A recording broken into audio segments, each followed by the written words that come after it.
बिस्मिल्लाहिर्रहमानिर्रहीम। अस्सलामु अलैकुम वरहमतुल्लाहि वबरकातुहू। प्यारे बच्चों, आज की इस वीडियो के ज़रिए हम हर्फ छोटी ये और हर्फ बड़ी ये के बारे में सीखेंगे। ये है छोटी ये और इसकी अदायगी में होंठ ऊपर की जानिब खींचते हैं। छोटी ये की आवाज़ होती है ई। ये है बड़ी ये।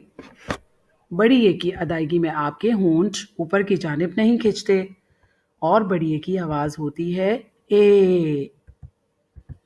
छोटी ये जब भी कभी किसी लफ्ज़ के दरमियान में या बीच में आता है तो अपनी आधी शक्ल इख्तियार कर लेता है, और जब कभी किसी भी लफ्ज़ के आखिर में आता है तो अपनी शक्ल को बरकरार रखता है, यानी कि अपनी शक्ल को तब्दील नहीं करता।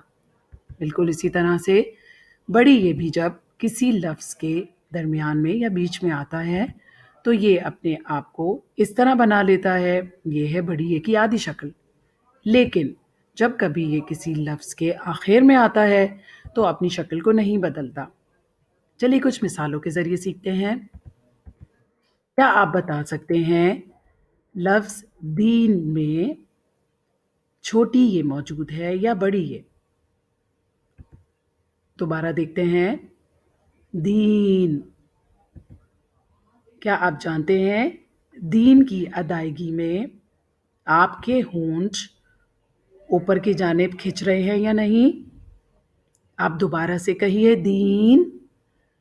दीन का तोड़ करके देखते हैं। द ई न, दीन। होंठ ऊपर की जानिब खिंच रहे हैं जैसे कि आप मुस्कुरा रहे हों, यानी कि दीन की अदायगी में छोटी ये है और दीन का सही तोड़ दाल जमा छोटी ये जमा नून है। अगली मिसाल को देखते हैं। मेज़।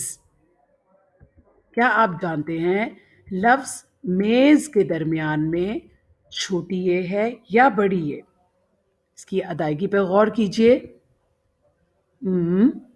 ए ज़। क्या आपके होंठ ऊपर की जानिब खिंच रहे हैं?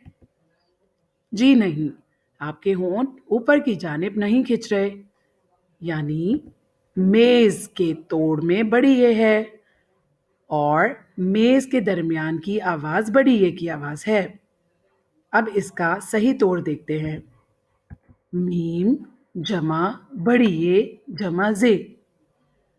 मैं उम्मीद करती हूँ इन मिसालों के ज़रिए आप छोटी ये और बड़ी ये की अदायगी और आवाज़ों को बखूबी समझ चुके होंगे। अगली वीडियो तक के लिए जज़ाकल्लाह खैर।